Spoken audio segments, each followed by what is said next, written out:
चुनाव के प्रचार में हर उम्मीदवार पूरा जोर लगा रहा है। समस्तीपुर में इस बार चिराग पासवान की पार्टी से बिहार सरकार में मंत्री अशोक चौधरी की बेटी शांभवी चौधरी उम्मीदवार हैं। प्रचार के बीच में शांभवी से एबीपी न्यूज संवाददाता निधि श्री ने खास बातचीत की है, आपको सुनवाते हैं। शांभवी, बहुत बहुत स्वागत है। मैं पहली बार आपसे इस तरह से बातचीत कर रही हूँ। सबसे पहले तो कैसा लग रहा है? पॉलिटिकल डेब्यू इतना आसान होता नहीं है। बहुत बहुत धन्यवाद आपका और आपके चैनल का। सबसे पहले तो बहुत अच्छा लग रहा है। बहुत प्यार, आशीर्वाद, स्नेह, दुलार, जो भी आप उसको बोले, जनता का हमें मिल रहा है। और अच्छा लगने के साथ साथ एक बहुत बड़ी जिम्मेदारी का भी एहसास हो रहा है। आसान नहीं होता है पॉलिटिक्स में आना और मतलब कैंपेन, इलेक्शन कैंपेन स्पेशली करना। शांभवी, एक बहुत बड़ा आरोप आप पर लगा, आप पर नहीं बल्कि आपकी पार्टी पर, और ये आरोप है कि आपकी पार्टी के जैसे आपने एलजेपी से टिकट आपको मिला, उसके बाद आपकी पार्टी के 22 नेताओं ने रिजाइन किया, प्रेस कॉन्फ्रेंस किया और ये कहा कि चिराग पासवान ने 5 में से 3 सीटें बेच दी।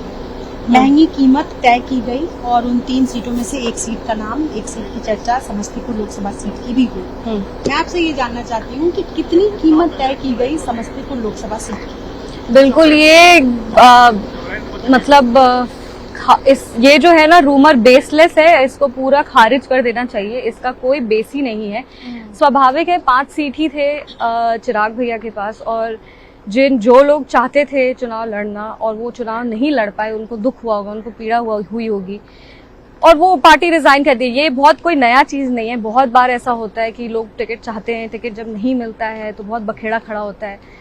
ये मतलब ये हम इसके बारे में हम उतना सोचते भी नहीं है। और जहां तक रही बात टिकट बेचने की, आप खुद ही आप बोल रहे हो कि 3 सीट बेच दो, मतलब उनका ये कहना है कि जो परिवार के लोग को नहीं मिला वो टिकट बिक गया। तो इस बात का कोई मतलब बेस ही नहीं है। ये बहुत ही बेतुके बात है, जिनको कहते हैं ना कि लाइमलाइट खींचने के लिए या फिर थोड़ा हवा बनाने के लिए लोग उसको उठा देते हैं। मतलब ये कहा गया कि आपके पिता ने आपको सपना खरीद कर दिया, ये ले लो। नहीं, ऐसा बिल्कुल भी नहीं है। हमने अपने सपने के लिए बहुत मेहनत किया है। वही है, स्टीरियोटिपिकल थॉट आ जाता है कि आप कितना भी मेहनत करो, आप किसी को कितना भी समझाओ, पर वो उसको टैग अलोंग कर देते हैं कि इनकी बेटी है तो हो गया, या इनकी वाइफ है तो हो गया, इनकी बहू है तो हो गया। बट नहीं, हमने उसके लिए मेहनत भी की है। और हम कौन सा कह रहे हैं कि हम 10th फेल या 12th फेल हैं और हम आके पॉलिटिक्स कर रहे हैं। हम तो भाई पढ़ लिखे, हम पढ़ाई किए, हम लिखाई किए, हम उसके बाद काम किए।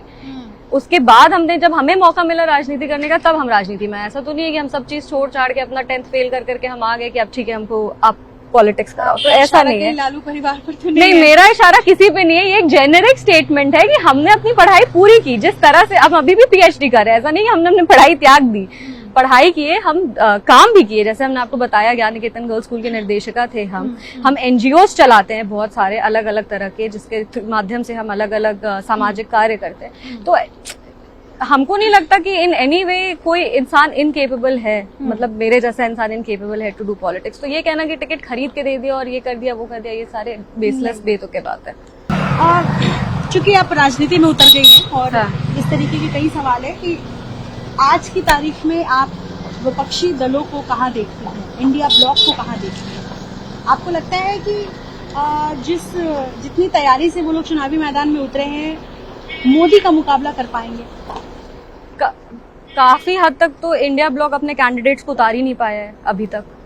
बिहार में कई सीटों में हम समस्तीपुर सीट में ही विपक्ष को विपक्षी नहीं मिल रहा। मेरे पास कोई विपक्षी ही नहीं है। तो जो मैदान में कैंडिडेट्स को उतार नहीं पा रहे, उनके पास चुनाव की क्या रणनीति होगी?